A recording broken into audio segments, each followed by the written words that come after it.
पति और पत्नी का जब एक दूसरे से मन भर जाता है तभी पति और पत्नी एक दूसरे से हमेशा हमेशा के लिए अलग रहने का फैसला कर लेते हैं। कानूनी तौर तरीके के हिसाब से दोनों एक दूसरे से तलाक लेते हैं, लेकिन तलाक के वक्त ही उन्हें याद आता है उनका एक बेटा भी है। बेटा मां के साथ रहेगा या पिता के साथ रहेगा, इस बात को लेकर भी कानूनी प्रक्रिया के तहत लंबी लड़ाई चली और मां की जीत हो जाती है। वो बेटा मां के हिस्से में आता है और उसकी कुछ ही दिन के बाद मां का भयानक रूप से कत्ल हो जाता है। कत्ल की वारदात जब लोगों के सामने आती है, अखबारों के माध्यम से लोगों को पता चलता है कि उस महिला का जो कत्ल हुआ है उसकी वजह यह है, तो ये बात सुनने के बाद लोग हैरान थे, परेशान थे कि आखिरकार कोई ऐसा कैसे कर सकता है। आदाब, नमस्कार, सत श्री अकाल। मैं उस्मान सैफी। आज की जो सच्ची घटना मैं आपको सुनाने जा रहा हूं, ये सच्ची घटना है ब्रिटेन की। बात कर रहा हूं 1972 की।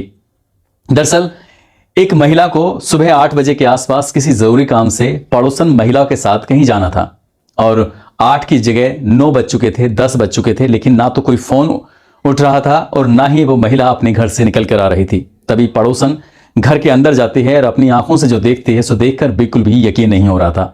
दरअसल एक तरफ बेटा बैठा हुआ है, दूसरी तरफ मां की लाश पड़ी हुई है और मां पूरी तरह से खून से लथपथ थी। पूरा कमरा जहां जहां भी देखो वहीं खून के धब्बे दिखाई दे रहे थे। इस बात को देखते हुए पड़ोसन जोर जोर से चिल्लाने लगती है, चीखने लगती है और उसकी चीख पुकार सुनने के बाद आसपास के लोगों का भी घटना स्थल पर जमघट लग जाता है। तुरंत ही पुलिस मौके पर आती है और पुलिस जब मौके पर आती है उस लाश को कब्जे में लेने के बाद साथ ही उसका जो बेटा है उस बेटे को भी पुलिस अपनी हिरासत में लेती है, क्योंकि उसके हाथ में चाकू लगा हुआ था और मां के तन पर एक भी कपड़ा नहीं था। पुलिस ने पोस्टमार्टम कराया। पोस्टमार्टम से यह क्लियर हो जाता है कि मरने का कारण होता है उसको लगातार 100 से ज्यादा बार चाकू मारे गए थे, जिसकी वजह से उसकी घटना स्थल पर ही मौत हो गई। लेकिन बेटे ने अपनी मां की हत्या क्यों की है, यही एक सवाल था। पुलिस क्या आसपास के लोग सभी इस बात को जानना चाहते थे, आखिरकार क्या बात थी, क्या मामला था। दरअसल जब पुलिस ने उससे पूछताछ की तब उसने अपने घर के बारे में, अपने परिवार के बारे में बताया कि उसकी मां बारबरा डेली बैकलैंड, साथ ही उसका पिता ब्रुक्स बैकलैंड, ये सब साथ रहते थे और लड़का एंटोनी। जब ये पूरा परिवार ठीक ठाक अपनी गति पर चल रहा था, सब ठीक ठाक रह रहे थे, अचानक ही पति और पत्नी ने एक दूसरे से अलग रहने का फैसला कर लिया। और अलग रहने के बाद जब इन्हें कोर्ट ने पूरी तरह से इजाजत दे दी, कोर्ट ने यह भी इजाजत दी कि बेटा अपनी मां के साथ रहेगा, तब मां और बेटा दोनों साथ साथ रहते थे। लेकिन बेटा अक्सर गुमसुम रहता था, खामोश रहता था और इस बात को लेकर मां को अक्सर चिंता होती थी। वो परेशान होती थी कि ये आखिर इतना क्यों शांत रहता है, ना किसी से ज्यादा बातचीत करता है। लेकिन जब जब उसका कोई दोस्त घर पे आता था तो वो बहुत ज्यादा खुश होता था, उसके साथ खेलता था, उससे बातें भी किया करता था। एक दिन मां ने अपने बेटे को छुपकर देखा तो बेटा अपने दोस्त के साथ आपत्तिजनक स्थिति में था, उसके साथ शारीरिक संबंध बना रहा था और ये बात मां को बहुत बुरी लगती है। मां ने अपने बेटे को समझाया और कहा कि तुम्हारा कोई दोस्त घर के अंदर नहीं आएगा, क्योंकि जिस तरह के तुम काम कर रहे हो उसको बिल्कुल भी किसी भी तरह से इजाजत नहीं मिल सकती। अब अपने बेटे की इस हरकतों को लेकर मां बहुत ज्यादा परेशान थी। साथ ही वो चाहती थी कि उसका बेटा आखिर ऐसा ना करे, इसके लिए उसने उसकी शादी करने का एक प्लान बनाया, प्रोग्राम बनाया। लेकिन शादी की बात जब जब आती थी तो बेटा तैयार नहीं होता था। इसी बात को लेकर मां को बहुत ज्यादा चिंतित, बहुत ज्यादा परेशानी सताने लगी कि आखिरकार उसके साथ क्या होगा।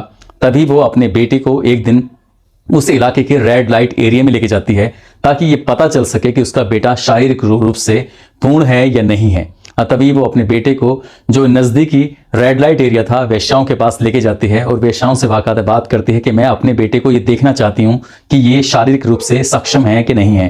तभी वो बेटा अपनी मां के साथ चला तो जाता है, लेकिन उन वेश्याओं के साथ कोई भी ऐसी हरकत नहीं करता, जिसकी वजह से मां और ज्यादा चिंतित रहने लगती है, परेशान होने लगती है। उसको लगता है कि पहली बार ऐसी जगह पर वो गया है, शायद इसलिए कुछ नहीं कर पाया हो। वो घर आती है और कुछ सोचने लगती है कि कुछ नया तरीका अपनाया जाए ताकि अपने बेटे के बारे में पता चल सके कि आखिरकार उसका बेटा पूर्ण रूप से सही है या नहीं है, या वो मर्द है या नहीं है, या सचमुच ही वो गे है। अब उस अपने बेटे के गे के बारे में तो पता चल ही चुका था, लेकिन वो उसके मर्दानगी के बारे में जानना चाहती थी। इसीलिए उसने एक दिन रेड लाइट एरिया में फोन किया और एक वैश्या को अपने घर में भेजने की बातचीत की। वैश्या बाकायदा उसके घर में रहती है और घर में रहने के बाद उसके पूरे रात साथ रहते हैं, लेकिन फिर भी उसका बेटा उस वैश्या के साथ संबंध नहीं बनाता और माँ और भी ज्यादा परेशान होती है। आखिरकार करे तो क्या करे। जब कुछ वक्त और बीत जाता है, लड़के की उम्र 21 साल हो चली थी और वो अपने एडल्ट की उम्र को पूरी कर चुका था। इसकी माँ चाहती थी कि इसकी वो शादी कर दे ताकि उसका जो वंश है वो आगे बढ़ सके और वो उसकी अपनी ज़िंदगी, जो खूबसूरत ज़िंदगी है, उसको आगे बढ़ाए। अपने दोस्तों के साथ जिस रिश्ते में वो रहता था, इस तरह के रिश्ते में वो कभी ना बंधे। तभी महिला ने एक बहुत ही खूबसूरत वेश्या का इंतजाम किया। वो इधर उधर कई महीने तक ट्राई करती रही, तब जाकर एक बहुत ही खूबसूरत वेश्या उसको मिलती है। उसको अपने घर पर आने की बात कहती है कि तुम्हें मेरे घर पर नौकरानी बनकर या बाई बनकर रहना पड़ेगा और तुम्हें किसी भी तरकीब से मेरे बेटे को पूरी तरह से अट्रैक्ट करना पड़ेगा। इसके लिए तुम्हें जो भी रकम चाहिए वो तुम्हें रकम भी मिलेगी।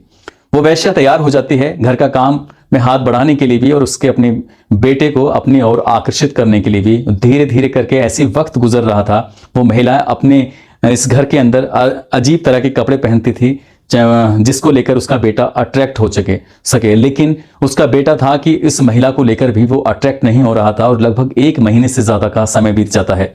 जब ये सब कुछ चल रहा है, लड़का बिल्कुल शांत रहता था और उसके बाद इस महिला को भी इस घर से निकलना पड़ा, जाना पड़ा। तभी एक दिन वो महिला अपने ही बेटे के साथ नग्न अवस्था में सो जाती है, ये देखने के लिए कि आखिरकार वो कुछ करता है कि नहीं करता है। तभी उस लड़के को उसके साथ कुछ ऐसी हरकतें, गलत सलत हरकतें अपनी माँ के साथ करने की वो कोशिश कर रहा था। तभी उसकी माँ ने उसे रोकने का प्रयास किया। वो दौड़ता हुआ सीधा रसोई में जाता है और वहां से चाकू उठाकर अपनी माँ पर वार करने लगता है। दरअसल वार करने की वजह यह थी क्योंकि वो लड़का गे होने के साथ साथ एक ऐसी बीमारी से पीड़ित था जिसका नाम था पैरानाइड सिजोफ्रेनिया। जब वो अपने पिता के साथ रहता था तब उसके पिता ने इसका ब्रुक्स बैकलैंड ने इसका इलाज कराने से साफ इनकार कर दिया था, जबकि एक बार मनोचिकित्सक ने साफ साफ कहा था कि इस लड़के का इलाज कराना बेहद जरूरी है, यदि इलाज नहीं कराया गया तो ये किसी की जान ले सकता है। और इस बात को माता और पिता दोनों ने ही इग्नोर कर दिया और इस बात को गंभीरता से बिल्कुल भी नहीं लिया था। माँ चली तो थी अपने बेटे का इलाज कराने के लिए और वो अपने ही बेटे के हाथों शिकार हो चली थी। जिस रात वो अपने बेटे के साथ नग्न अवस्था में सो रही थी, तभी बेटे ने अपनी माँ पर चाकू से एक के बाद एक 100 से ज्यादा वार किए और जब तक कि उसकी माँ ने दम नहीं तोड़ दिया तब तक वो उस पर ऐसे ही वार करता रहा। यहां से उसने भागने की कोई जरूरत महसूस नहीं की और वो उसी घर में ठीक वैसे ही पड़ा रहा। एक तरफ मां की लाश पड़ी हुई थी, दूसरी तरफ वो बेटा अपने चाकू लेकर हाथ में ऐसे ही बैठा हुआ था। जब पड़ोसन अगले दिन आकर देखती है सुबह में लगभग 10 बजे के आसपास, तब उसको ये पता चलता है और उसी के कहने पर पुलिस आती है। पुलिस ने इस घटनाक्रम का खुलासा किया। तब लोगों को यकीन नहीं हो रहा था कि एक बेटा अपनी मां के साथ आखिरकार ऐसा कैसे कर सकता है। साथ ही पुलिस को यह भी यकीन नहीं हो रहा था कि एक मां अपने बेटे के साथ आखिरकार ऐसे कैसे प्रयोग कर सकती है। अगर यदि उसको कोई बीमारी थी तो मनोचिकित्सक के पास जाकर उसका इलाज कराना चाहिए था, या कोई अन्य बीमारी थी तो संबंधित डॉक्टर से उसका इलाज कराना चाहिए था। जब मामला कोर्ट पहुंचता है तो उस लड़के को अदालत लगभग 8 साल की सजा सुनाती है और 1980 में जब लड़का जेल से बाहर निकलता है तब भी उसके साथ गे होने की जो एक मामला था वो बना रहता है और तब भी ये प्रकरण बहुत ही चर्चाओं का विषय रहा था। 1980 तक या उसके बाद तक भी ये घटना बहुत ज्यादा चर्चाओं का विषय बना रही थी। साथ ही जो उसकी बीमारी थी पैरानाइड सिजोफ्रेनिया, ये भी एक चर्चाओं का विषय बनी हुई थी। माँ अमेरिकन थी और जो उसका पति था वो ब्रिटेन यानी कि लंदन का रहने वाला था और बाद में ये पूरी कहानी लंदन में ही हुई थी। दोस्तों, इस पूरे घटनाक्रम को सुनाने का उद्देश्य किसी को परेशान करना नहीं है, किसी का दिल दुखाना नहीं है, बल्कि आपको जागरूक करना है, आपको सचेत करना है। और जाते जाते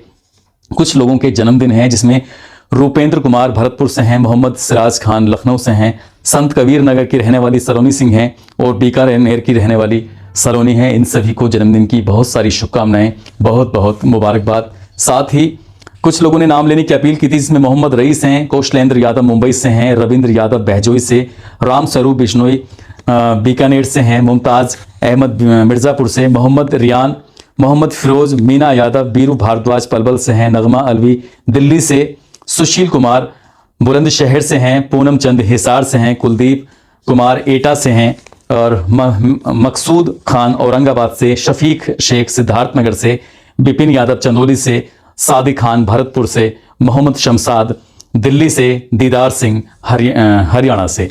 आप सब लोग अपना ख्याल रखें, सुरक्षित रहें। जय हिंद, जय भारत।